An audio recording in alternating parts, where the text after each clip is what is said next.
talk to Amy, I see someone who wants to serve our communities more than the ambition to take that seat. And that's the person I want to represent me. I see someone who thinks that people are more important than politics. I see someone who understands the hard issues and wants to address mental health and how the health of our community, yes, absolutely. How the health of our community makes us safer and puts us into a place where we want to live and raise our children. And that creates opportunities, both economic and environmental, for us to be able to live.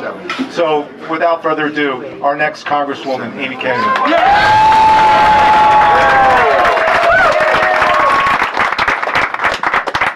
Thank you so much. I'm so glad to be here tonight with all of you. I was excited to see so many familiar faces in the room. We have Mayor Kim Horton here, of course Mayor Nick Russo, Councilwoman Susan Korngut. We have Eric, who I can't tell you how much I appreciate the work that Eric is doing as our sheriff to be able to make mental health a big part of it. We know that the criminal justice system is oftentimes intertwined with substance use disorder and mental health concerns, and he recognizes that and is looking at prevention, and he's making a difference in our community, and I'm so grateful for that. I know there's a lot of other electeds here as well, but I was most excited to see my brother and his wife came in from they came in. Give them a little shout out. My parents are here, but when I was like, oh, my family came. This is really a good one. And, you know, it started for our family here on St. James Place. My great-great-grandparents lived on this street. Wow. And it's so, to be back, it's not just the Irish of the Irish pub that brought us to this location, but really my family's history in this very spot.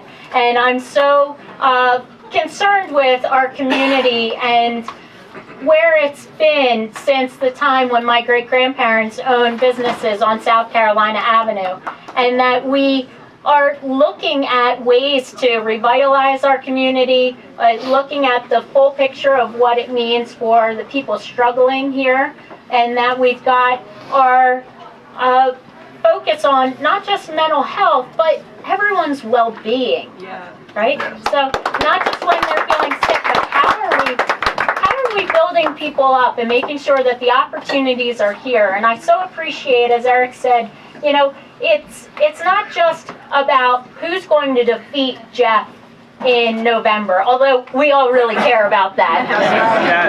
Yes. But it's about setting a different tone and really taking our message of bringing back a moral compass, bringing back a faith in our politics and in our leadership, and being able to do that as we talk about the issues around our district, around the state. And let's face it, this will be a national election. We're going to get a lot of attention. We already had the president come in, and we were met with Martin Luther King III, who talked to us about unity and civility, and I look forward to bringing that as well. There's a lot of other great people who are running in the room here tonight. I know Pam is here, and we're excited to have her here. And our second ward councilwoman. Yep, second ward council. Nice. And I hope that you'll take the time to meet some of the other folks that are, fantastic. So thank you so much. And for those of you that are already on my team, I appreciate your help. Steve, who's been there from the beginning, and for those of you that are just getting to know me, we'll be doing a lot of work on policy. We look forward to having you look at the website, and I will be everywhere around this district for the next, as much as I can, and Patrick will be home with the kids.